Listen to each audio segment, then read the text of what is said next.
কিরে বাবু, কেমন আছিস? ভালো রয়েছে। ভালো আছিস না? সব তো একদম ক্লিয়ার নাকি? ফাইন রয়েছে। তোর ওই পড়তেছিস নাই নাকি? আমার সেই হিট লাগবে না তো চল নামাজে চল। না, নামাজে যাবো না, আমার জ্বরই।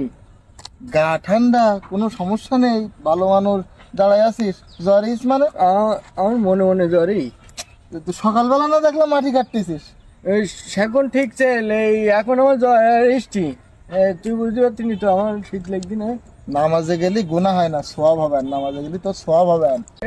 হ্যাঁ দেখ, ছোঁয়া বা আমার হবে না, তোর হবে। পাগলের বুঝাবো কি করে এখন?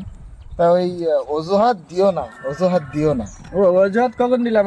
আমাদের ডাইন হাতের বাম হাত। কি করবো, তলি থাকো, নামাজে গেলি ভালোই হইতো, খারাপ হইতো না। ওই জানি। দেখ, পাগল মনে করছি আমার। হুজুর আগের দিন জুমার নামাজে কই না দে একজনের ডেকে নিতে পারলি, তারই সমান সোয়াব হবে। তাই সোয়াব নেমে তো আমার ডাকতি। আমি তোর ডাকে যাবো কেন? আমি আমি নিজে নিজে যাবো, তাহলে আমার ডবল সোয়াব হবে। আমি নিজে নিজে আমার নিজে ডেকে নিয়ে যাবো। চল। আচ্ছা চল।